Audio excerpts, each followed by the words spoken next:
kemudian setelah saya sesi saya berakhir akan dilanjutkan dengan Pak Eko, dan Pak Eko akan melakukan sedikit demo, nunjukin video atau nunjukin demo tentang Nginx dan F5. Mungkin tadi seperti yang Amal sudah share sebelumnya, F5 sudah akuisisi Nginx itu kalau saya nggak salah di sekitar pertengahan tahun lalu. Nah, jadi hari ini saya akan berfokus bahas tentang bagaimana cara kita bisa mensecurekan aplikasi. Sebelum saya mulai, kita bisa lihat kalau kita ngomong sejarah ya, kalau kita ngomong tahun sekitar 1800-an, ya kan, kalau kita ngomong bisnis yang menjadi pusat dari bisnis itu adalah physical capital, yang menjadi modal kapital atau modal dari sebuah bisnis itu adalah bentuknya berupa fisik. Ya kan ada contoh-contoh nama perusahaannya. Kemudian di tahun 1900-an, ya kan, sampai tahun 2000, yang paling penting, valuable asset atau aset yang paling berharga bagi sebuah perusahaan itu adalah human. Kita bisa lihat company-company contoh seperti McKinsey, Accenture, IBM, aset terpentingnya adalah manusia. Tapi begitu kita memasuki tahun sekarang, tahun 2000-an, kita bisa lihat sudah shifting yang tadinya kapital berupa fisik, ya kan, berupa physical asset, kemudian menjadi human asset, human capital. Sekarang yang paling penting aset dari sebuah perusahaan, kita bisa lihat adalah aplikasi. Kita bisa lihat banyak startup, mungkin kalau saya tarik ke belakang, kita tarik sama-sama ke belakang 10 tahun terakhir, 5-10 tahun terakhir, kita bisa lihat kalau sebuah perusahaan lahir, sebuah startup lahir yang di-launching pertama kali itu adalah aplikasinya. Ada contohnya kayak Facebook, ada Grab, ada Gojek, ya kan. Kalau sekarang sebagai contoh, misalnya Farhan nih, saya mau pergi ke tempat meeting, ya kan. Saya misalnya contoh mau meeting ke ICT, ya kan, dari kantor saya di Grand Indonesia, mau menuju ke Kuningan, saya nggak bawa kendaraan, saya nggak perlu lagi ke pinggir jalan, ya kan, naikin tangan saya supaya taksi yang lewat datang, atau misalnya ada ojek, saya manggil ojek, ya kan. Saya cukup buka handphone saya, jalan dengan aplikasi, saya bisa pindah dari kantor saya ke kantornya ICT. Nah, kita bisa lihat dengan teknologi aplikasi itu memudahkan kita, dan kalau company baru launching, aplikasi itu yang tadi saya bilang yang menjadi valuable asset-nya dari sebuah perusahaan. Oke, saya lanjut. Kita bisa bandingkan antara physical sama human capital companies, ya kan, dengan yang menjadikan aplikasi sebagai kapital, ya kita bisa lihat sama sekarang. Yang perusahaan seperti Disney yang berdiri dari awal tahun 1900-an, sama Netflix, yang sekarang kita kalau apalagi pandemik ya, Netflix sahamnya naik terus, kita bisa lihat jumlah employee-nya nggak perlu sebanyak Disney yang 200.000, sekarang cuma cukup 5.000 employee aja. Tapi kita bisa lihat secara value company-nya, ya kan, sama besarnya. Oh ya, ngomong-ngomong, kebetulan saya juga lagi baca buku tentang Netflix, bagaimana Netflix itu berdiri, jadi iseng aja kalau memang bapak-bapak lagi ada spare waktu suka baca buku, bisa baca juga. Bukunya lumayan bagus. Oke, kemudian ya kita bisa bilang apa yang matters in the application economy, kita bisa lihat application economy itu nggak driven lagi by human atau physical asset.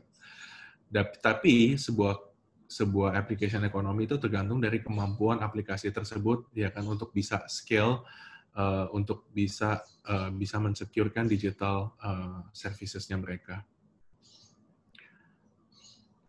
Jadi agar sebuah aplikasi, sebuah perusahaan yang baru lahir sekarang bisa grow, bisa berkembang besar, mereka membutuhkan untuk bisa memanage dan bahkan mensecurekan dan mengoptimasi aplikasinya. Kuncinya salah satu adalah mensecurekan aplikasinya. Ini kita ambil contoh salah satu perusahaan yang ada di Indonesia dengan jumlah armada, saya sempat cek di website berkisar sekitar 25.000, ya kan. Kemudian kita tarik mungkin sekitar 10 tahun yang ke belakang, ya kan, beberapa company kompetitor berdiri dan mereka mengandalkan aplikasi sebagai bisnisnya. Jadi yang mereka launching pertama kali, pada saat mereka launching bisnisnya tersebut adalah aplikasi yang dilahirkan duluan. Ya kan, Gojek, Grab, Uber lahir. Kita bisa lihat terjadi waktu itu demo, ya kan orang beralih dari yang konvensional transportasi, mereka pindah ke online. Ya kita bisa lihat ya banyak terjadi demo, ya kan, mereka ada juga yang mau ngomong kalau kita bisa lihat di sini kalah dari persaingan, malah melakukan bukannya inovasi, ya kan, malah melakukan demo misalnya. Nah kemudian akhirnya company tersebut berubah juga dan melakukan inovasi, melahirkan sebuah aplikasi sehingga bisa bersaing dan tetap ada. di kompetisi transportasi sekarang, di dunia transportasi di Indonesia. Kita bisa lihat ya, dengan perkembangan teknologi, itu juga mempengaruhi impact menggunakan aplikasi saat ini, ya kan. Aplikasi kita nggak menjalankan lagi dari sebuah laptop atau PC, sekarang user sudah go ke mobile devices. Kemudian emerging protocol application, especially sudah menggunakan web application, jadi yang tadinya menggunakan client server, semua sudah pindah ke web application dan sudah menggunakan API. Jadi selain user menggunakan mobile, menggunakan web application API, dan kita bisa lihat bisnis aplikasi juga udah nggak ada boundaries-nya lagi, pindah ke cloud, kemudian dan software mendefine semuanya. Software define everything. Kita bisa lihat semuanya software define. Impact-nya apa? Ya kan, dengan kehidupan kita semuanya udah menuju digital, semuanya lari ke arah aplikasi, ya kan. Kita dengar pasti udah sangat familiar sekarang yang terjadi apa? Data breach itu semakin sering terjadi. Mungkin Bapak-bapak Ibu pasti sering dengar banyak sekali terjadi data breach, terjadi pembobolan aplikasi. Nah, kalau kita bisa lihat ya kan di reportnya Verizon atau F5 juga secara berkala kita mengeluarkan research report dari F5. Apa sih taktik sebenarnya yang digunakan oleh pembobol untuk menyerang gitu? 62% dari breach itu featuring hacking. Jadi mereka mencari kelemahan dari aplikasi, mencari kelemahan vulnerabilities dari aplikasi, dari API. Ya kan? Dan kemudian setengahnya dari breach itu juga mengandung malware. Jadi kalau zaman dulu sebelum malware kan yang paling terkenal kan pasti kan virus kan. Mereka bisa menggandakan diri, membuat komputer kita menjadi lambat. Terus kita pakai zamannya disket, masukin disket ke komputer, ke laptop, ke PC kita, kemudian kita bawa ke rumah teman-teman juga keinfeksi oleh virus. Nah sekarang ada yang namanya malware, bapak-bapak juga udah tahu, malicious software, jadi mereka malah punya tujuan tertentu. Dibanding seperti virus yang menggandakan diri, terus menghapus data kita, atau membuat PC kita menjadi berjalan lebih lambat, malware ini memiliki tujuan spesifik. Ya kan, tujuannya macam-macam. Salah satu tujuannya sekarang dengan adanya malware adalah mereka memiliki tujuan untuk menginfeksi komputer kita, ya kan, dan begitu kita bisa contoh login ke satu page, berusaha kita mau melakukan transaksi finansial, mereka akan aktif dan mereka mencuri data kita. Datanya adalah yang dicuri misalnya username, kredensial kita.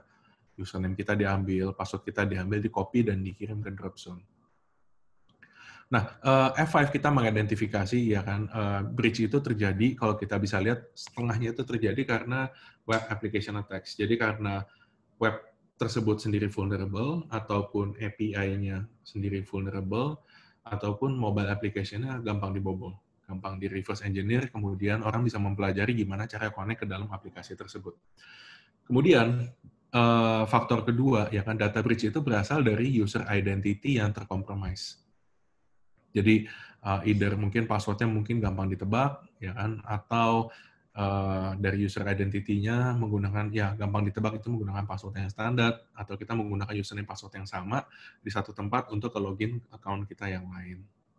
Jadi kita bisa lihat secara total, data breach itu terjadi, majority ya, kalau kita ngomong 86%, itu kan mendekati 90%, lumayan besar, itu disebabkan memang karena webnya sendiri yang vulnerable, aplikasinya vulnerable, atau user identity-nya compromised. Dari situ diambil dan bisa terjadi banyak data breach.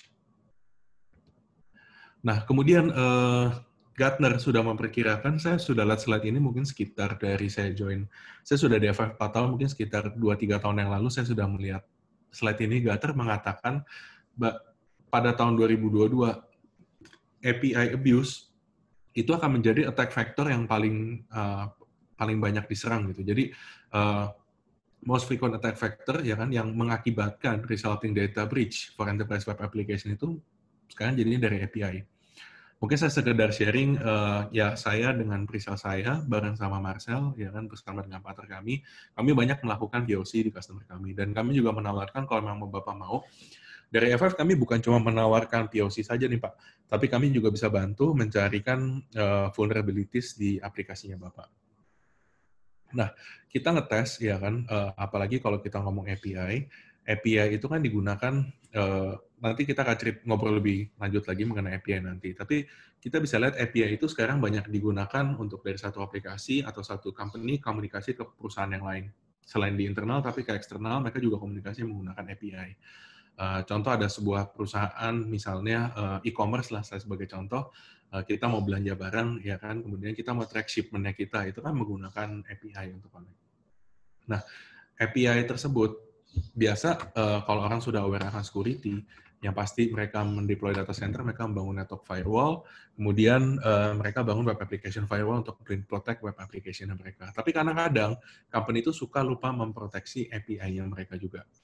Dan kami juga melakukan API, kamu bantu melakukan customer jika customer bersedia. API-nya kami bantu tes juga. Pak, boleh nggak kita cek juga selain web Bapak, mobile apps Bapak juga, sama API Bapak akan kami lakukan tes, kami cek, boleh nggak ada vulnerabilities atau tidak. Dan rata-rata customer-nya juga memang sudah trust sama FF, oke silahkan gitu dites.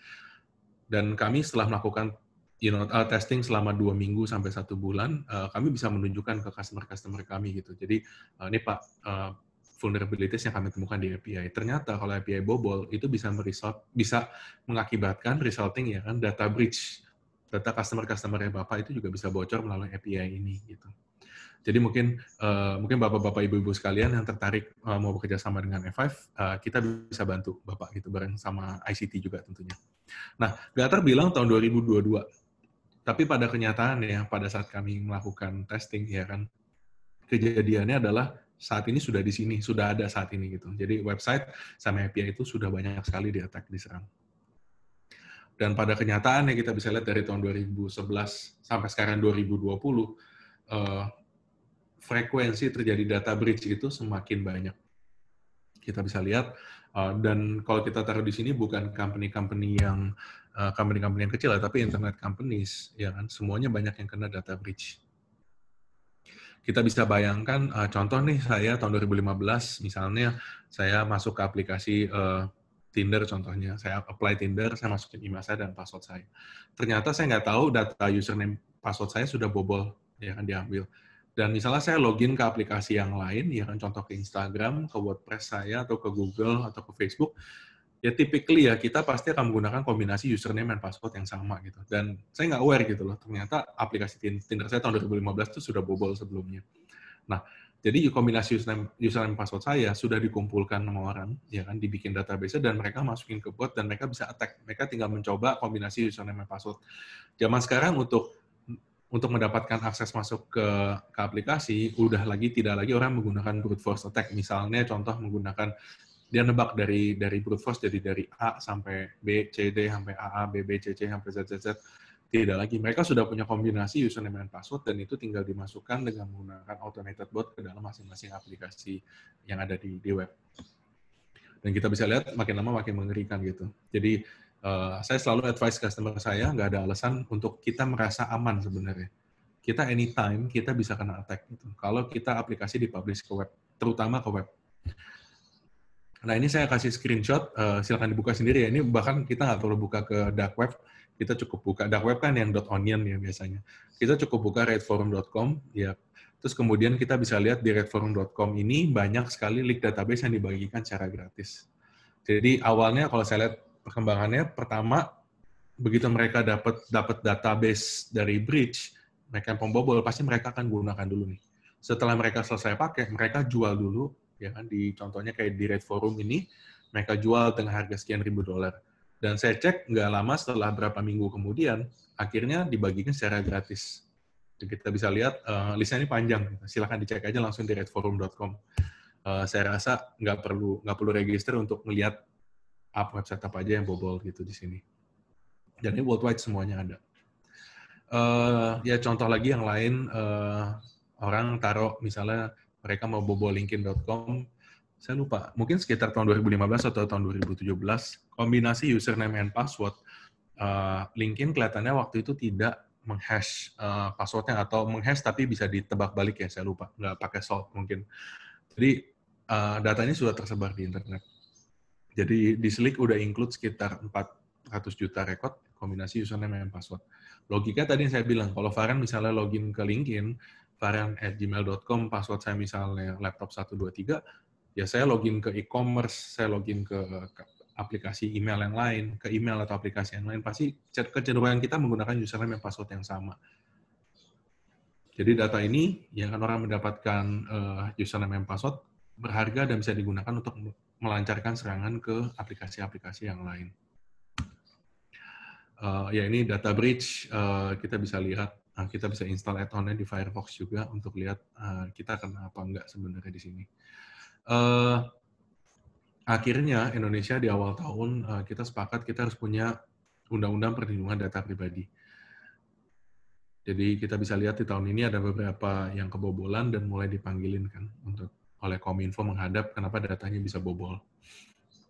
Jadi mungkin ini sekedar awareness ya kepada Bapak Ibu sekalian yang ngelit IT di perusahaan Bapak, ngelit aplikasi ataupun security, tolong ya kan ini ada sharing apa dari F5 yang kita mau share dan mudah-mudahan nanti ke depannya kita bisa bekerja bareng gitu Pak. Silakan kontak ke respective sales di F5 di ICT maksud saya. Nah mungkin kita go to basic dulu ya Bapak-Bapak Ibu. Pertanyaan sebenarnya kenapa sih kita perlu yang namanya WAF? Kalau kita bisa lihat di tengah ini adalah gambar apa sih batu bata ya kan ada apinya ini firewall. Network firewall itu kalau kita membuat sebuah data center firewall diperlukan betul. Kita pasti butuh yang namanya network firewall. Firewall itu penting ya kan untuk membuka menutup port contohnya. Contoh kayak di sini 2122 port 2122 tidak bisa diakses dari public internet, tapi 80443 yang merupakan HTTP dan HTTPS diizinkan boleh lewat. Ya kan, kalau ada manggil port dari luar, otomatis diblok, nggak boleh lewat. Kalau orang ada manggil contoh 443, dari network firewall ini tidak akan bisa melihat apa isi trafficnya. Dia hanya melihat, oh oke, ini 443, dia adalah yang dimasuk list port yang di-allow oleh saya, dia akan boleh lewat ke belakang. Karena ini trafficnya adalah SSL, dia cuma lihat source IP, destination IP, port, sama ini traffic SSL. Nggak ada yang dia bisa lihat isi trafficnya di dalam. Kenapa? Kalau kita bicara traffic HTTPS, sudah dienkripsi menggunakan SSL, key-nya itu dipegang di aplikasi dan key-nya juga dipegang di user. Jadi kalau kita bisa bilang traffic-nya ini seperti traffic encrypted traffic ya, kayak udah tunneling dari aplikasi dengan user. Jadi nggak ada lagi yang bisa ngintip isi datanya di jalan. Jadi network firewall itu yang kami mau share di sini, itu network firewall saja tidak cukup.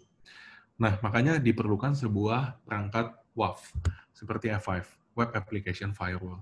Jadi setelah dia melalui dari network firewall, dia boleh lewat 8443, perlu ada pemeriksaan kedua. Istilahnya mungkin post security firewall layer keduanya, yaitu adalah Web Application Firewall. Dia akan mengecek di dalam apa isi message-nya tersebut. Ya kan, ada perintah misalnya melakukan union, select apa-apa. Oh kok ini bukan sebuah traffic login yang benar. Kalau login yang benar adalah misalnya login .php, name misalnya sama dengan Farhan, passwordnya sama dengan contoh laptop 123. Baru kita cek ke database, data ini cocok apa enggak. Kalau cocok, kembalikan true, aplikasi akan memberikan dia akses masuk ke dalam aplikasi. Tapi kalau ini melakukan seperti ini gunanya WAF, untuk mengecek apakah traffic ini legitimate atau enggak, traffic HTTPS. F5 akan bongkar dulu trafficnya dan kita inspect isi datanya. Oke. Nah, jadi mungkin saya cerita sedikit ya Pak ya. Ada Bapak Ibu, ada salah satu customer kami, begitu kami visit, pasti kan sebelum kami mulai presentasi, saya selalu melakukan yang namanya discovery question. Saya pasti nanya ke Bapak atau Ibunya, Pak, Bapak sekarang sudah punya web application firewall belum? Bapak sudah menggunakan aplikasi berbasis web yang dipublish ke internet publik atau tidak?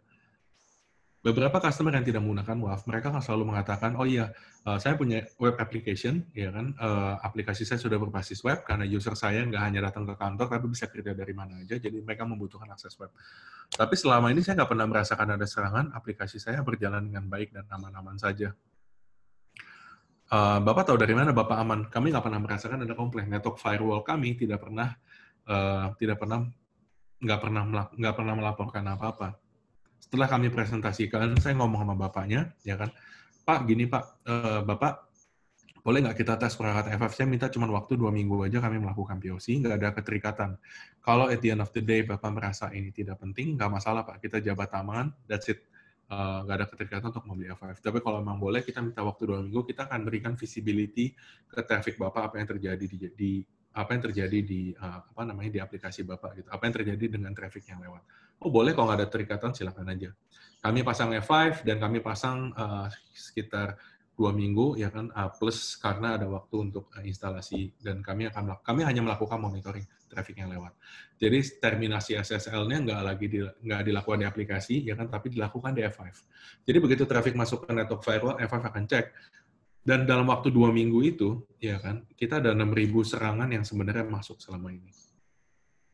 6.000 serangan masuk yang selama ini nggak terdeteksi oleh network firewall. Kenapa? Karena network firewall menjalankan tugasnya adalah 8443 boleh lewat, that's it gitu. Mereka nggak menterminasi SSL, jadi mereka nggak punya visibility akan traffic yang lewat di tengah. Nah, di situ F5 membantu. Dan bapaknya kaget, oh saya nggak pernah melihat traffic seperti ini sebelumnya gitu. Kalau kita ngomong security, yang paling penting itu adalah 3 hal, visibility, konteks, dan control. Jadi dengan kita memiliki visibility, kita bisa lihat apa yang terjadi. Bayangkan misalnya contoh kita masuk dalam sebuah mobil, ya kan, kita mau masuk ke gedung perkantoran, biasa kan ada satpam yang periksa, ya kan. Nah tapi kita kunci pintunya, kaca film kita gelap, kita nggak mau dicek. Yang penting kan mobil boleh lewat, kita masuk. Nah, WAF-nya itu adalah satpam yang kita membuka pintu mobilnya, kita cek dalamnya ada senjata berbahaya atau tidak. Nah, gimana sih cara WAF-nya F5 bisa memproteksi aplikasi? Ya kan? F5 itu kita ada 2 model, ya kan? Yang pertama itu negative security model. Jadi kalau negatif ini seperti kita punya database attack. Jadi kalau kita lihat awan di atasnya F5 itu ada threat intelligence, kita selalu akan update perangkatnya F5 secara berkala. Kita akan mendapatkan signature attack tersebut masuk. Yang paling gampang OWASP Top 10 pasti bisa kita cover, plus yang lain-lain. Ya kan, ada vulnerability, zero day attack, evasion technique, parser attack, cross-site scripting, session hijacking, itu semua pasti bisa kita block. Dengan ada zero day attack potential F5 juga dengan threat campaign, jadi setiap kali ada zero day vulnerabilities, kita akan secara proaktif dorong ke perangkatnya F5. Itu kalau tadi saya bilang negative security model adalah kita mempelajarin traffic yang jeleknya dulu. Attack yang jelek, yang tidak kita punya database attack itu seperti apa, kita punya pattern-nya. Tapi kalau sebuah WAF yang baik itu saja tidak cukup. Kita juga punya namanya positive security model. Jadi kita tahu yang jeleknya, kita tahu yang baiknya. F5 dengan machine learning, kita memiliki machine learning dan kita juga ada automatic application detection. Jadi pertama begitu Bapak purchase F5, ya kan, taruh F5, kita akan langsung ngasih basic protection dulu sesuai dengan web application yang Bapak. Misalnya Bapak pakai Node.js, pakai WordPress, pakai Apache, pakai MySQL, kita akan langsung pasang basic protection-nya dulu Pak selama kita melakukan machine learning. Kemudian contoh aplikasi Bapak yang paling gampang, misalnya aplikasi human resource yang dipublish ke web, yang menggunakan PHP. Nah, kita akan belajar nih, selama traffic yang lewat, oke, kita akan belajar extension-nya adalah PHP yang boleh lewat, JavaScript, CSS, ya kan, JPG misalnya. Udah itu aja. Kita akan belajar, ini pattern-nya yang bagus. Parameter, misalnya nama pegawai, ya kan, pasti majority kita pasti hanya karakter aja. Nggak ada nama nggak ada spesial karakter, tidak ada angka, ya kan, tidak ada titik koma, seperti itu. Kemudian kita juga lihat tipe cookies name-nya. Nah kemudian contoh nih, kalau misalnya manggil dari rumah manggil file exe, itu sama F5 akan diblokir. Jadi pas kita melakukan learning mode F5 itu masih transparan. Jadi kita allow semua traffic lewat, tapi kita monitor dulu, kita belajar. Pada saat itu semua sudah lewat, masuk ke blocking mode. Nah, traffic contoh .exe, apa urusannya file exe dipanggil dari luar, itu akan diblokir sama F5. Karena itu bukan traffic yang normal. Admin page itu otomatis juga akan ditutup oleh F5. Nah, ini login name, ya kan, name misalnya namanya Jerik nih. Betul, tapi kok ada titik koma, ls, etc. Ngapain dia ngeliat isi folder saya? Itu akan diblokir sama F5. Ya, Bapak Ibu kalau ada pertanyaan silakan diketikin di Q&A, nanti kami akan address pertanyaan Bapak di akhir sesi kami. Kalau mau ada pertanyaan langsung diketik aja Pak, jangan ragu-ragu, kami akan jawab sebisa kami. Nah, kembali lagi sekarang kalau kita ngomong risiko ya, risikonya itu sekarang sudah evolving. bukan lagi orang mencari kelemahan ya kan, tapi sekarang tuh sudah zamannya automation. Bukan cuma otomasi di deploy aplikasi kita ya Pak, tapi juga automation di automated attack. Kalau ini gambarnya robot, banyak orang sudah menggunakan bot, automated bot, mereka tinggal taruh di upload di cloud-nya mereka misalnya atau di servernya mereka sudah bajak, jalanin actively script-nya mereka, dan automated bot itu akan mencari vulnerabilities dari semua aplikasi yang ada di web. Jadi nggak melulu orang menargetkan company bapak atau company kita, ya kan? Tapi memang sudah automated bot yang otomatis akan men-scan seluruh public IP yang ada, seluruh aplikasi yang ada. Mereka coba mengakses aplikasi dan coba mencari vulnerabilities. Dan kalau kita lihat berdasarkan pengalaman saya, contoh kita pernah melakukan POC di salah satu rumah sakit di luar Jakarta. Cuman website jadwal dokter yang dikasih untuk ngetes. Tapi kita tunjukkan ke customer kami, ke kita, dalam kurun waktu mungkin sekitar 3-4 minggu, kalau saya nggak salah, ada belasan ribu attack yang masuk. Dan itu semuanya majority adalah automated bot.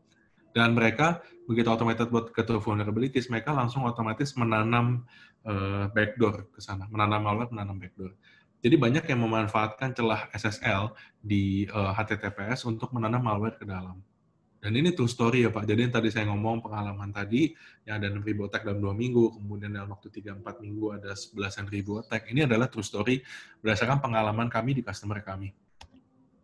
Nah, dan sekarang, ya kan selain automated attack, mereka nemu kelemahan, kalau hackernya itu, mereka sekarang menargetkan kredensial sama sensitif data. Mereka lagi nggak iseng cuma melakukan attack di DOS network, bikin aplikasinya down, atau cuma attack untuk mengganggu saja, tidak. Mereka memiliki motif untuk mendapatkan keuntungan, paling nggak secara finansial dari situ. Mereka mendapatkan kredensial, mereka bisa melakukan fraud sendiri, ataupun mereka bisa jual data itu di dark web, ataupun di red forum seperti tadi. Dan ada juga sekarang bukan di DOS itu bukan hanya cuman volumetric, tapi di DOS itu pun namanya adalah application layer. Jadi nanti saya jelasin lebih lanjut. Attack yang terjadi sekarang adalah halaman website kita punya banyak link. Dan semua link itu nggak semuanya responsnya sebenarnya server sama cepat. Ada heavy URL yang kalau diklik itu membutuhkan mungkin CPU dan processing power yang lebih tinggi. Nah, yang dilakukan attacker, mereka sudah melakukan indexing, mereka tahu mana website yang linknya jalannya lebih lama, ya kan? Dan mereka mengattack itu. Jadi nggak perlu membangun volumeter kita, nggak perlu cari server banyak-banyak lagi gitu. Mereka cukup cari website yang responsnya lambat, link yang lama, mereka selain itu berkali-kali, aplikasi Bapak juga akan down dengan sendirinya. Nah, banyak vendor bilang kami punya WAF, ya kan? Banyak vendor yang bilang punya WAF, termasuk FF kami punya WAF. Kalau kita ngomong traditional WAF yang ada di market, mereka bilang, oh saya punya WAF, kami bisa protect seperti ini, WAF top 10, SSL injection, SSL kita inspect SSL inspection-nya, kemudian kita ada signature attack. Tapi di F5 selain feature tadi tersebut kami juga punya, ya kan? Tapi kami dengan advanced WAF-nya F5 kami punya lebih banyak. Kami bisa memiliki proactive bot defense. Jadi secara proaktif kita akan menangkal bot. Ada credential protection, jadi kita tahu ada orang mencoba melakukan dictionary attack. Dictionary attack maksudnya dari menggunakan dictionary kredensial yang mereka punya, kombinasi username dan password yang mereka coba masukkan, ya kan. Kemudian kita juga bisa melindungi API attack, mobile application, sama kita melindungi application layer di DOS. Jadi kita bisa lihat kalau hanya menggunakan network firewall, traffic yang masuk ke dalam aplikasi kita itu semuanya hanya warnanya abu-abu aja. Nah, dengan adanya visibility, kita bisa kasih lihat mana yang manusia, mana yang good bot, mana yang bad bot. Kalau kita ngomong good bot, contoh misalnya kayak Google mau melakukan indexing atau Yahoo mau melakukan indexing, itu akan kita kasih lewat. Traffic human kita kasih lewat, bot akan kita tangkal. Itu filter pertamanya. Nah, kita bisa lihat nih. Jadi pertama, kita kalau mau melakukan pemblokiran dulu, ini manusia atau bot, itu filter pertamanya di F5. Jadi kalau kita melakukan funneling, kita cek dulu nih, bot jahat, nggak ada yang boleh masuk. Kita cek. Kemudian, kita cek lagi dengan melakukan JavaScript challenge. Kita melakukan browser fingerprinting. Kita bisa mengidentify yang orang coba melakukan masuk, ini benar-benar manusia atau bukan. F5, kita mengambil telemetri, kita bisa mengambil signal dari interaksi user, ya kan, dengan aplikasi kita. kita bisa lihat behavior dari bot dan behavior dari manusia itu totally berbeda. Manusia memiliki gerakan keyboard, contohnya random, ada hentakan mouse, ya kan, lebih human. Tapi kalau bot yang melakukan transaksi, mereka sama sekali contoh tidak ada pergerakan mouse atau pergerakannya itu saja, iterasinya sama, dan ketikannya itu berlangsung sangat cepat. Kalau mereka mau melakukan login username atau password itu sangat cepat. Itu akan diblokir. Browser capabilities, ya kan, dan F5 kalau benar-benar nggak yakin, kita kirim captcha untuk ngecek. Dan selama proses ini dilakukan, aplikasi Bapak itu nggak menerima traffic sama sekali. Jadi itu F5 yang bekerja, Pak. Itu benefitnya.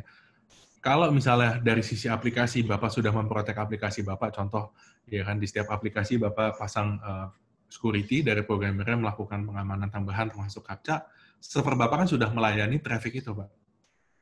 Ya kan? Jadi itu nggak optimal untuk melayani bisnis. Bagusnya ada F5, kita yang melakukan itu semua. Kita ngedetek manusia atau bukan, kita ngedeteksi ada anomali di traffic tersebut atau tidak sebelum masuk ke aplikasi. Nah ini contoh ya, misalnya saya, ya kan Farhan, saya salah buka website, laptop saya masuk malware contohnya. Nah kemudian saya mau login ke banking, misalnya klikbank.com, ya kan, atau bankonline.com. Saya masuk, ya kan, saya masukin username and password saya. Begitu saya buka website tersebut, malware akan aktif. Namanya malware malicious software, dia akan diam, dia akan dorman. Tapi begitu ada sesuatu yang saya lakukan, saya mau melakukan login, dia akan aktif dan akan melakukan coba mencuri username and credential password saya, username and password saya. Begitu kita masukkan, ya kan, walaupun kelihatannya kita ketik bintang, tapi sebenarnya dengan kita inspect elemen, selama kita belum mensubmit halaman tersebut, password itu masih bisa di-retrieve oleh malware. Password tersebut masih bisa diambil dan dibaca. Yang dilakukan, kita tetap bisa login, betul? Dan password kita dikirim ke drop zone-nya mereka, attacker. Mereka punya siapin server, tiap kali ada data, semua masuk, disimpan. Kira-kira seperti itu. Nah, F5 bisa ngebantunya gimana sih? Ya kan, F5 emang bisa ngelindungin endpoint dari attack malware seperti itu. Nah, yang F5 bisa lakukan, dan feature ini sudah built-in di dalam advanced WAF-nya F5. Kami bisa melakukan enkripsi bahkan pada saat sebelum halaman tersebut desain. Kenapa? Karena kalau pada saat halaman HTTPS itu desain username password, kita ketik dan kita klik enter, itu dibungkus sama SSL. Secure. Oke? Dan nggak ada lagi yang bisa ngintip isi trafficnya di jalan. Kalau kayak tadi, ya kan, saking secure-nya SSL, kalau kita melakukan SQL injection atau proses scripting, network firewall tidak bisa melihat isinya. Begitu traffic tersebut dibuka di aplikasi, boom, dia kena attack. Nah, sekarang, pada saat kita masukin username and password, dengan adanya F5 melakukan application layer encryption, yang sudah built-in di dalam advanced WAF kami, password-nya, kolomnya itu langsung sudah terenkripsi. Langsung sudah terblokir. Bahkan kita juga bisa mengenkripsi kolom username. Jadi username and password itu aman, terenkrip. Jadi kita bisa melindungi juga terhadap tadi application layer DDoS yang saya bilang, mau melakukan attack DDoS di layer aplikasi, kita belajar, kita ada machine learning, kemudian kita ngelakuin stress monitoring, jadi kita bisa ngelihat, pas kita ngetes, kita lihat, oh servernya tiba-tiba kita ngetes URL ini, mereka jalan jadi lambat. Oh, jadi ini adalah heavy URL yang mungkin kita harus kasih cek pengecekan lebih. Dan kemudian kita melakukan pengecekan terhadap dynamic signature, kemudian pas kita masuk ke mode blocking, kita akan mitigate attack tersebut. Ya, kira-kira seperti gini ya, kalau mungkin kita melakukan konfigurasi di F5. Yang saya suka dari F5, manajemen tools-nya kita, web-based management tools-nya kita itu look and feel-nya sama gitu. Jadi, Bapak mau pakai load balancer kami, Bapak mau pakai DNS-nya kami, web application firewall, ataupun modul yang lain, look and feel-nya semuanya sama di satu dashboard, di satu manajemen tools yang sama. Gitu. Nah, ini mungkin sedikit share tentang principle of zero trust. Tadi kita ngomong aplikasi bobol itu karena dua hal. Pertama itu karena aplikasi yang vulnerable, kedua username-nya. Nah, kalau kita ngomong principle of zero trust, network itu always hostile. Baik bukan cuma external threat, tapi dari internal itu juga selalu ada. Saya melihat ada beberapa kejadian, ya kan, ada mungkin istilahnya attack itu malah sangat mungkin terjadi dari dalam. Karena dari luar mungkin company sudah pakai WAF, tapi internal traffic orang yang memiliki akses terhadap aplikasi juga bisa melakukan. Jadi kita harus treat begitu ada kabel network masuk, ya kan, itu kita anggap selalu hostile. Kita anggap threat itu selalu ada. Jadi internal network itu nggak cukup untuk dianggap trusted. Jadi setiap device, setiap user, setiap network harus proven. Kita verify usernya, kita verify validate device-nya, baru dia dapat akses, dan itu pun limited access dan privilege. Ya kan? Bapak maintain sebagai leader dari tim IT, Bapak pasti memiliki banyak aplikasi internal. Ya kan? Setiap kali saya ngobrol sama customer saya, minimal tuh aplikasi ada 10. Dan rata-rata rata-rata dari 10 aplikasi tersebut, karena vendornya beda-beda atau mungkin tim developernya beda-beda, rata-rata mereka itu adalah masuknya memiliki username dan passwordnya masing-masing. Dan itu sebenarnya menimbulkan resiko gitu. Nanti saya share di belakang. Karena user itu bisa mengalami yang namanya password fatigue. Saya harus mengingatkan aplikasi saya nomor 1, username passwordnya ini. Kemudian aplikasi yang kedua, saya butuh kombinasi, bukan cuma persyaratan passwordnya bukan cuma huruf besar huruf kecil, tapi harus ada angka. Kemudian setiap password itu tiap 30 hari atau 60 hari harus di-recycle. Aplikasi yang baru launching tiba-tiba butuh special karakter biar lebih aman. Nah, akhirnya user mengalami user fatigue. Mereka kecapean mengingat password. Jadi akhirnya mereka mau nggak mau harus tulis. Nah, dan justru kan menjadi tidak secure kan, atau dibikin passwordnya semua sama. Nah, dengan F5 kita juga memiliki solusi single sign-on. Jadi cukup login ke username and password ke F5, dan ada one-time token. Jadi username and password, orang tahu, ya kan, Farhan laptop 123 nggak masalah. Mereka nggak akan bisa menebak token saya. It's what you know, what you have. Permisi ya, saya minum dulu, Pak.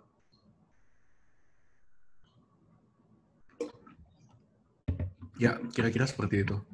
Kalau ada pertanyaan, sekali lagi silakan ya Bapak Ibu. Dengan SSO-nya F5, kita bisa melakukan validasi, dia login ke corporate domain, menggunakan latest antivirus software, dan menggunakan OS yang terbaru. Nah, ini tampilannya kira-kira seperti ini. Jadi login, tadi di halaman login page ini, username password sama memasukkan token, kemudian kita masuk ke portal F5, semua web-based application, ataupun aplikasi yang cloud-based ya, SaaS ya Pak Ibu, contoh kayak Google Application, Salesforce, ataupun Workday, itu Office 365 bisa diintegrasikan di single sign-on-nya F5. Gitu. Nah, ini yang biasanya perisal saya cerita, Marcel dia cerita ke saya, dia benar-benar literally pernah menemukan customer yang nempelin sticky notes-nya di monitor, dan itu salah satu catatan yang berisi password-password aplikasinya mereka. Nah, pertanyaannya apakah itu secure atau tidak? Oke. Nggak kerasa saya udah presentasi sekitar 40 menit. Mungkin saya bahas yang bagian API management dari F5. F5 yang tadi saya udah share, kita juga udah akuisisi Nginx. Sekarang aplikasi kita, saya yakin Bapak Ibu sudah sangat familiar, kita sudah menggunakan API. Jadi untuk breakdown silos, ya kan, untuk antara aplikasi bisa bicara, antara programmer bisa ngobrol, kita sekarang sudah menggunakan standarisasi API. Dan bukan cuma di internal, tapi pun ke eksternal. Yang tadi saya sudah share, ya kan, aplikasi itu API, ya kan, bukan cuma web sekarang, API yang vulnerable, itu juga bisa digunakan untuk menjadi jendela attacker masuk, untuk mencari, sebagai contoh, kredensial atau pencurian data breach. Nah, F5 dengan Nginx kami, kita juga memiliki API management. Kita dengan adanya API management, kita bisa create API, kita bisa publish dengan sangat mudah. Kemudian kita bisa ngelindungi aplikasi kita di belakang. Jadi API manajemennya taruh di depan yang facing ke customer sebagai API gateway. Terus kemudian kita juga bisa memiliki visibility ke aplikasi kita, ya kan, memiliki API. API kita healthy apa enggak, kita bisa lihat di sini. Nah, ini sebagai contohnya. Bisnis kita kerjasama dengan company lain, kita berpartnership, dibanding kita mengekspos API internal kita keluar, ya kan, rekomendasi dari kami adalah, dan nanti saya tunjukkan juga slide dari Gatter, adalah rekomendasinya menggunakan Edge API Gateway. Jadi ada API Gateway yang facing ke customer. Nah, API yang kita publish ini yang bisa dikonsum oleh bisnis partner kita di luar. Dan kemudian API Gateway baru connect ke aplikasi kita di belakang. Nah, dari F5, dari Nginx penting ya kan kita melakukan yang namanya proses rate limiting. Kita melakukan pembatasan terhadap API yang dikonsum dari luar. Karena kalau nggak bisa di-abuse. Oke, next slide. Nah, jadi ada Edge API Gateway, ya kan? Ada juga yang front end. Jadi ada API yang untuk protect di dalam, ada API juga yang untuk memproteksi di luar traffic API tersebut. Jadi dari F5, Nginx, kita bisa melakukan TLS termination, kita bisa melakukan rate limiting. Rate limiting ini penting untuk melindungi API kita supaya tidak di-abuse dari luar. Di dalam, ya kan Nginx bisa melakukan load balancing, service discovery. Nginx juga memiliki ya feature tadi kita namakannya NAP, Nginx App Protect. Jadi menggunakan library dari F5 untuk application security, kita bisa membantu memproteksikan API kita di dalam. Dan kalau kita bisa integrate ke dalam security web natively, jadi kalau memang di dalam CI/CD pipeline-nya ada Nginx, kita bisa masukin feature Nginx App Protect-nya juga sekalian di dalam. Nah, ini mungkin sekilas feature-feature security control F5, Nginx, ada API security, kemudian kita bisa menjaga dari, contoh ya, kalau kita ngomong injection attack, API itu juga sama seperti OWASP Top 10 ya, Open Web Application Security Project, bukan cuma web, tapi API juga ada API security top 10-nya. Jadi contoh nih, broken object level authentication, broken authentication, kemudian injection attempt, itu banyak sekali yang bisa dilakukan untuk attack API. Dan banyak saya ngobrol ke customer-customer saya, banyak mereka yang nggak aware. Mereka merasa, oh saya udah punya WAF, saya lindungin web saya sudah cukup. Ternyata API itu juga perlu diprotek. Dan dengan F5 Advanced WAF-nya kami tadi, kami bisa memproteksi web sama API Bapak dan juga mobile application yang ada di aplikasi di organisasi Bapak. Mungkin saya, karena waktunya udah agak mepet, ya kan saya agak percepat sedikit ya. Jadi dengan adanya F5, kita bisa melakukan autentikasi, kita mengaturkan autorisasi, kita bisa mencegah bot, kita melindungi terhadap DDoS, kita validate payload-nya, kita juga melakukan rate limiting terhadap traffic API yang lewat. Dan kita juga bisa melakukan mobile application protection. Dan ini feature unik di F5. Nanti saya bisa share juga. Nah, dengan adanya F5, ya kan kita komunikasi API, jadi bukan cuma API attack yang kita protect dari API yang vulnerable, kita juga ngejagain API kita dari kita bisa memberikan perlindungan tambahan dengan akses kontrol dengan OAuth-nya kita. Jadi dari user ada yang mau connect, ya kan dia membutuhkan connect, dia identity, dia clarify, dia memverify dulu ke authorization server, identity saya benar. Begitu benar dia akan dapat token, dan dia kirim tokennya ke resource server, divalidate, baru dia bisa melakukan resource-nya masuk ke aplikasi. Nah, dynamic token dengan menggunakan OAuth 2.0, itu F5 juga punya feature itu, kita bisa bantu customer kita. Dan personally, saya sama Marcel, perisai saya, kita banyak sekali bantu customer kita mensecurekan API-nya. Banyak sekali aplikasi yang kita lihat hanya menggunakan static token atau bahkan tidak menggunakan token sama sekali. Jadi dari mobile application itu bahaya, Pak. Mobile application bisa di reverse engineer, kita bisa mendapatkan username and password. Kalau tidak disecure dengan dynamic token, sama juga kayak tadi, nggak ada 2FA-nya untuk API. Orang bisa masuk, bisa mengakses, mendapatkan data. Nah, ini feature unik di F5. Kita bisa melakukan F5 Anti-Bot Mobile SDK. Jadi, aplikasi Bapak, ya kan pasti banyak yang udah pakai APK ataupun IPA. Tadi yang saya bilang, kita udah ngetes banyak aplikasi di customer kami bisa melakukan reverse engineering, kami bisa mendapatkan username dan password dari aplikasi tersebut masuk ke aplikasi untuk connect ke dalam aplikasi komunikasi API-nya. Kita bisa intercept dan kita bisa mendapatkan banyak data. Nah, dengan adanya F5, kita bisa melakukan seperti ini. Kita bisa melihat sebagai contoh, bisa lihat di layar, di tabel, kita bisa mendeteksi aplikasi ini, handphone ini kena jailbreak atau di root enggak. Kalau di jailbreak atau di root, aplikasi kita bisa supaya nggak jalan. Kita juga pernah melihat ada customer kami di banking, mereka kena attack aplikasinya diekstrak APK-nya dari handphone, dijalankan di atas emulator, kemudian mereka melakukan automated attack, ya kan, diemulasikan di laptop untuk mendapatkan banyak tiket undian. Yang tadi pendaftaran sehari hanya 1.000, tahu-tahu dalam kurun waktu 3 hari naik jadi belasan ribu. Nah, kita tahu itu ada attack, automated attack. F5 dipanggil untuk membantu, kita proteksi APK-nya, jadi aplikasi tersebut tidak mau jalan lagi di atas mobile device. Pertanyaannya, seberapa ribet sih implementasinya? Apalagi saya tahu teman-teman dari developer pasti nggak mau aplikasi yang mereka udah bangun diutak-atik lagi. Nah, kita bisa lihat prosesnya cuma gampang. APK API-nya minta, kita upload ke website-nya F5, kita klik Fuse My Application di bawah 1 menit, sudah kebungkus, ke obfuscate, jadi secure, dan kemudian bisa diupload ke App Store ataupun ke Google Play Store. Gitu. Nah, ini API dashboard-nya F5, sekilas aja.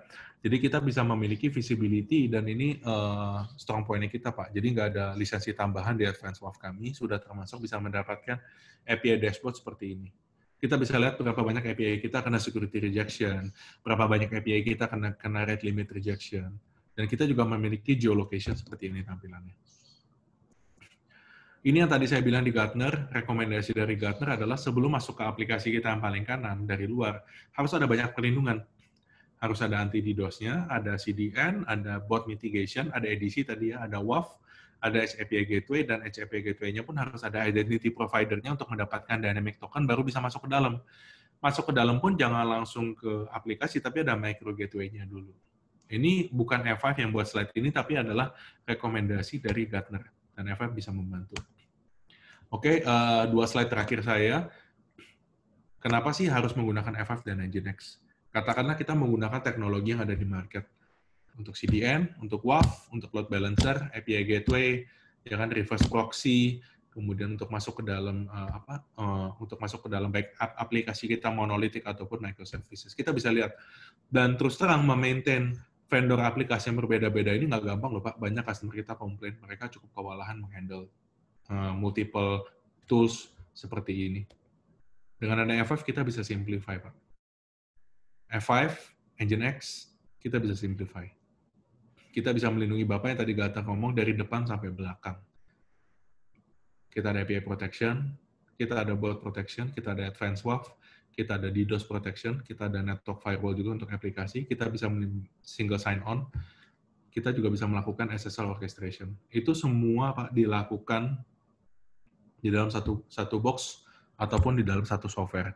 Nggak masalah, jadi F5 itu udah nggak ada boundary lagi Pak untuk deploy seperti aplikasi Bapak. Aplikasi Bapak nggak ada boundary, Bapak bisa tanam di lokal, di public cloud, di private cloud, ya kan, ataupun di public cloud. Sama F5 juga bisa di-deploy di mana aja, look and feel, semua konfigurasi sama persis. Combine dengan Nginx kami sebagai reverse proxy, load balancer, ataupun API gateway. Itu akhir presentasi saya. Terima kasih. Mungkin saya rasa sekarang masuk ke sesinya untuk demo. Kembali lagi Bapak Ibu ada pertanyaan, silakan ketik di Q&A ya Pak. Tinggal diklik dan langsung diketik. Mungkin saya sekarang ke Eko, silakan Eko untuk share, saya stop sharing.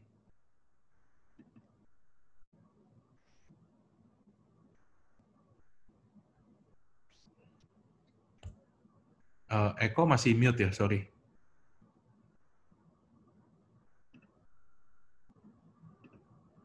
Ya, terima kasih, Kak Farhan. Screen saya kelihatan kok? Kelihatan, jelas. Oh ya, oke siap. Nah ini topologi dari demo yang akan coba saya tunjukkan. Jadi seperti tadi kita refernya ke topologinya yang direkomendasikan oleh Gartner. Jadi di depan aplikasi Bapak ini ada API Gateway.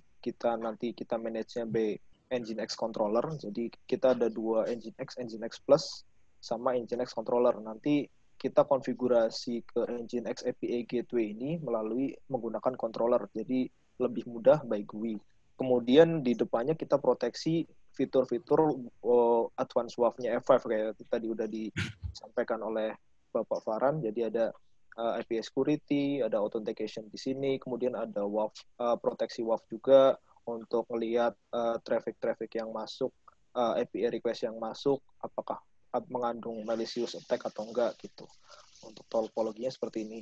Mungkin untuk mempersingkat waktu saya prefer lebih pakai video. Jadi waktunya lebih optimal.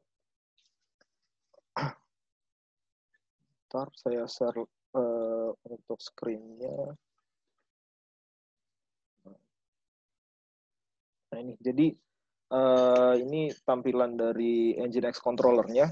Saya akan tes dulu untuk kita manage API manajemennya F5 itu seperti apa. Jadi pertama kita create API definition dulu, istilahnya kita define dulu nih API yang mau kita expose ke publik itu apa aja sih, gitu. Biasanya kan kita punya banyak server API ya gitu. Mungkin ada 5, 10 dan masing-masing server itu punya fungsi sendiri-sendiri. Ada yang punya sebagai payment, ada yang sebagai untuk kayak proses yang lain, modul-modul yang lain gitu. Nah, ada baiknya kan kita yang interfacing ke internet cukup satu API gateway aja. Untuk server-server yang memiliki fungsi-fungsi tersebut kita taruh di belakangnya API gateway. Nah, ini kita pertama define dulu API-nya yang mau kita expose.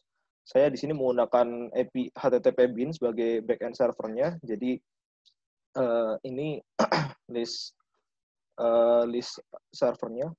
Jadi kita ada get sama /get/IP yang akan kita expose. Kemudian untuk upstream grupnya ini backend servernya ke 192.168.10.10. Jadi nanti Nginx ini akan ngerutekan, di sini ditambahkan routing ketika ada request /get yang ke arah ke API gateway ini akan diarahkan ke backend server 10.10 gitu.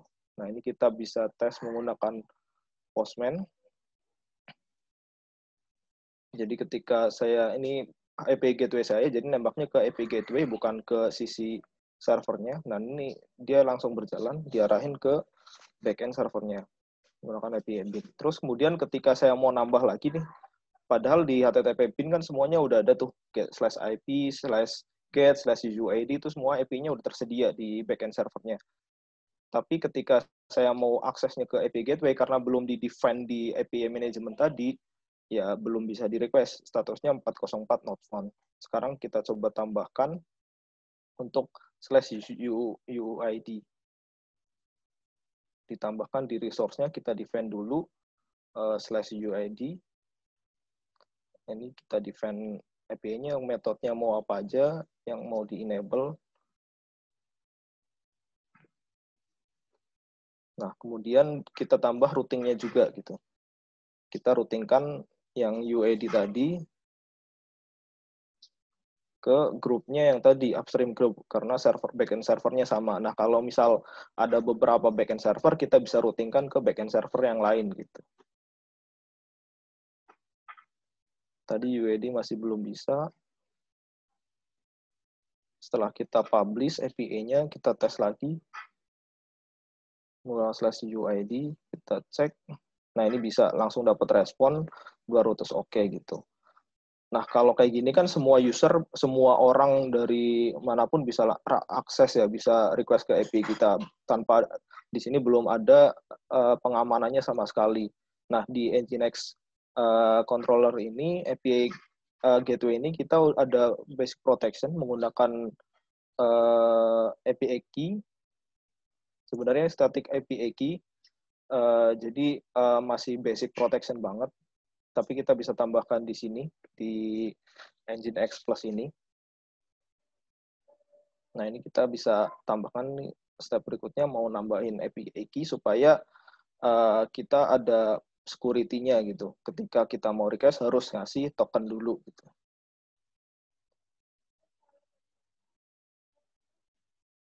Kita tambahkan di upstream group-nya untuk bagian security.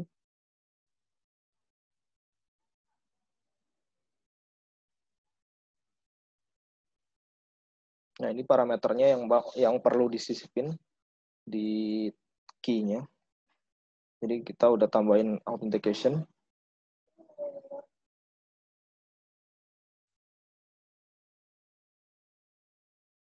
Nah, kita copy key-nya. Jadi harus masukin key ketika mau request API.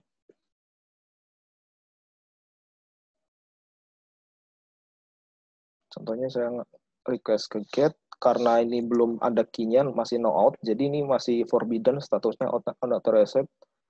Nah, kemudian ketika saya coba masukin key-nya, saya tambahkan key di header-nya. Ini masih unauthorized juga.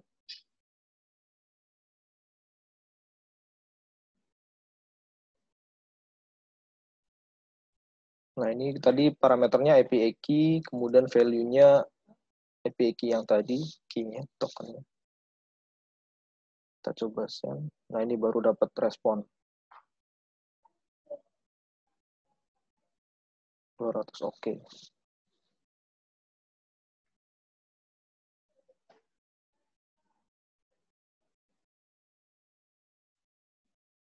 Nah, itu basic protection untuk API manager menggunakan API key.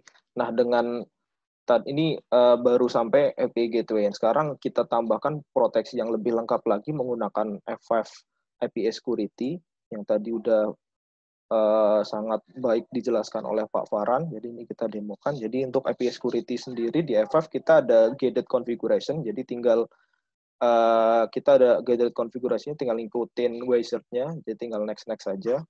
Contohnya ini yang udah kita deploy, kita review aja buat ngeliat.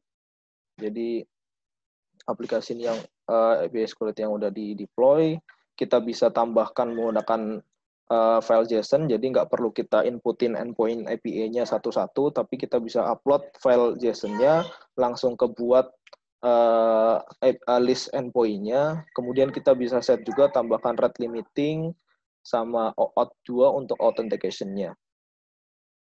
Kemudian setelah kita upload, nanti akan muncul sendiri path-nya, API path-nya, kemudian responnya juga langsung muncul dari based on, kan biasanya dari sisi developer pasti buat file JSON juga ya untuk dokumentasi atau untuk upload API ketika kita mau define API-nya, itu kita bisa langsung masukkan ke sini. Kemudian dari sisi security-nya kita langsung set ke blocking mode. Untuk provider OAuth 2-nya kita bisa pakai F5 APM. Jadi kita di F5 menyediakan OAuth 2 server juga untuk generate JWT token. Yang ini sifatnya dynamic token. Kalau yang tadi kan yang di Nginx APM Management sifatnya masih static token ya. Jadi kalau dapat tokennya kita bisa pakai gitu. Nah, kalau ini sifatnya dynamic token, kita bisa set expire time-nya untuk token ini gitu. Kemudian kita attach ke virtual server yang mau di-attach. Nah, ini ketika udah, kita bisa finish deploy gitu. Karena ini sebelumnya udah di-deploy, jadi nggak perlu di-deploy ulang. Jadi langsung kita tes aja.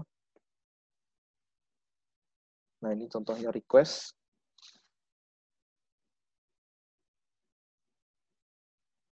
Demo /get. Nah, ketika kita send, belum ada authorization-nya.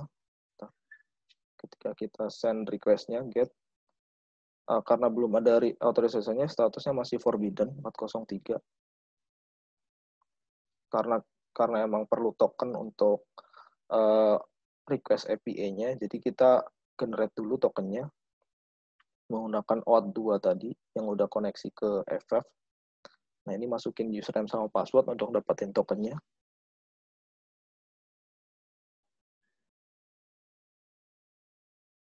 Nah, ini udah dapet token, kita attach di header-nya.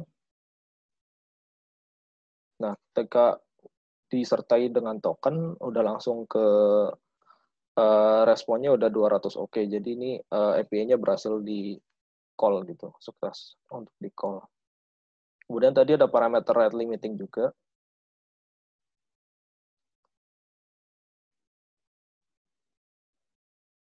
Bisa kita tes nanti. Terus kemudian kita coba sisipin malicious script gitu di parameter yang dikirim gitu. Ini contohnya action. Kemudian di action-nya itu di data yang di post itu dikasih script. Ini untuk cross-site scripting ya, tag.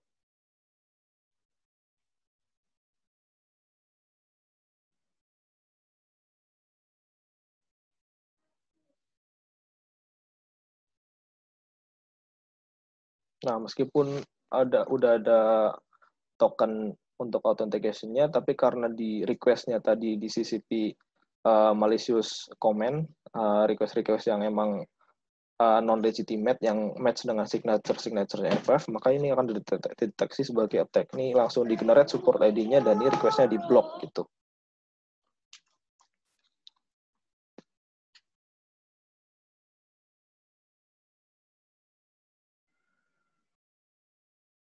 Nah, kemudian ini untuk tes yang rate limiting-nya tadi kita set. Jadi ketika request ke 7, karena tadi kita set 6, meskipun endpoint-nya beda, dan metodenya beda, bakal kena rate limiting juga. Ini untuk menghindari brute force sih. Jadi kalau ada request yang banyak banget dalam waktu 1 detik, atau mungkin 1 menit ada banyak banget, nanti kita bisa limit request-nya. Jadi ketika mencapai threshold-nya bakal di-block gitu traffic.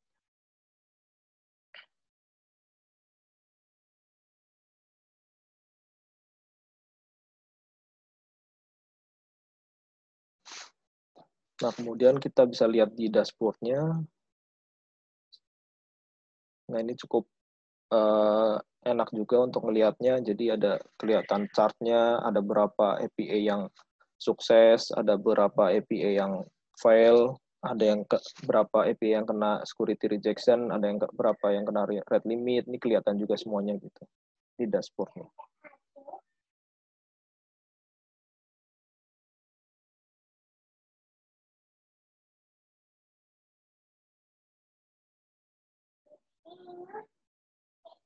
Nah, ini kelihatan juga request-nya dari mana sih, dari Android kah, dari browser kah, gitu. Kemudian user ID-nya kelihatan, untuk endpoint yang di request, metodenya yang dipakai apa.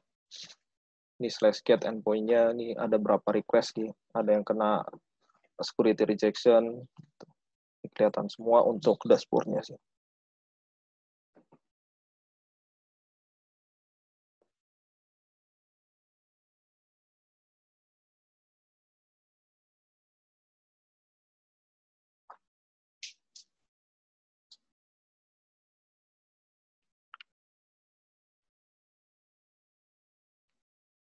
Kemudian selain dashboard, kita juga bisa ngelihat per request-nya, per log request-nya, event yang kejadian. Jadi tadi kita sempat ada nyisipin komen cross-site scripting, ini kelihatan kena block cross-site scripting.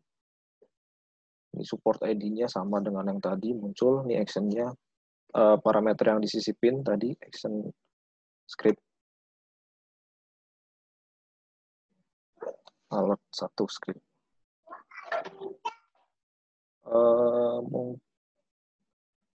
Mungkin sekian demo video dari saya. Barangkali ada yang ditanyain, silahkan ketikkan di Q&A. Waktu saya kembalikan ke moderator. Terima kasih. Oke, terima kasih Mas Eko untuk demonya dan juga Ko Farhan untuk presentasinya. Selanjutnya kita masuk ke dalam sesi Q&A. Ini ada 2 pertanyaan yang akan saya bacakan untuk saya share kepada Bapak Ibu sekalian. Untuk pertanyaan pertama dari Bapak Edward dari Ciptadana. Untuk pertanyaannya, apakah WAF F5 bisa digabungkan dengan network firewall brand lain? Karena saat ini kami fokus pada security API. Mungkin untuk pertanyaan pertama, saya minta bantuan Pak Farhan untuk membantu menjawab. Saya persilahkan. Ya, tadi dengan Pak Edward ya. Thank you Pak untuk pertanyaannya. Saya sambil saya share screen ya, mau tadi yang gambar WAF sama network firewall. Oke, thank you. Jadi memang yang tadi seperti pertanyaan Bapak, kan Bapak sudah memiliki, di sini sudah punya network firewall, ini aplikasi Bapak. Bapak mau protect API Bapak yang di belakang ini, Pak. Jadi Pak Edward, betul Pak. Jadi tadi saya juga sempat baca, sudah dijawab oleh Mas Danar ya. Jadi F5 itu nggak ada masalah, Pak. Jadi nanti Bapak mau pasang network firewall apapun di depan, sebelum masuk ke aplikasi, lewatin dulu di WAF-nya F5. WAF-nya F5 ini bentuknya bisa bentuk appliance, ya kan, hardware, ataupun bentuknya software. Kalau bentuknya software itu tinggal ditanam, di-install di dalam VM-nya Bapak. Misalnya Bapak pakai VMware atau Hyper-V atau kayak VM, kita ada yang software base juga. Jadi sama sekali nggak masalah, ya kan, kita bisa, Bapak mau di depan network firewall merek apapun juga no issue. Jadi begitu traffic-nya lewat ke belakang, masukin dulu ke F5. Nah, yang terpenting adalah lakukan SSL termination-nya di WAF-nya F5. Jadi kami bisa inspect traffic-nya yang lewat sebelum masuk ke aplikasi Bapak di belakang. Dan kita protect, tadi yang saya bilang bukan cuma web, tapi API Bapak kita akan jagain. Gitu. Ya, Amal, mungkin itu jawaban dari saya. Oke, sudah cukup kok. Ya. Oke. Untuk pertanyaan yang kedua, dari Bapak Heru, dari Asuransi Astra, pertanyaannya, apakah bisa difungsikan sebagai load balancing dan apakah bisa difungsikan sebagai load balancing reverse proxy dan seberapa bagus? Mungkin untuk pertanyaan kedua, saya persilahkan kepada Pak Eko untuk bantu jawab ya. Ya, baik Mbak Amal. Terima kasih Pak Heru atas pertanyaannya. Selamat sore Pak. Jadi betul untuk FF-AWAF ini udah include fitur load balancing juga untuk web application ya. Yang perlu dicatat untuk web application dan API service saja gitu. Yang runningnya biasanya di port HTTP, HTTPS gitu. Nah, untuk seberapa bagusnya ya kita karena emang udah di leader untuk ADC, untuk load balancer, ya untuk fitur di AWAF ini load balancing-nya sama dengan fitur load balancing yang di AWAF sih. Yang di load balancing yang modul khusus untuk load balancer. Jadi ya sama aja. Bedanya emang karena emang kita proteksinya web application, jadi load balancer-nya emang khusus untuk untuk web application aja. Tapi untuk secara fungsi semuanya sama dengan yang load balancing yang khusus modul standalone load balancing. Dari saya itu sih Mbak Amal. Terima kasih. Semoga menjawab ya. Ya, thank you Pak Eko untuk jawabannya.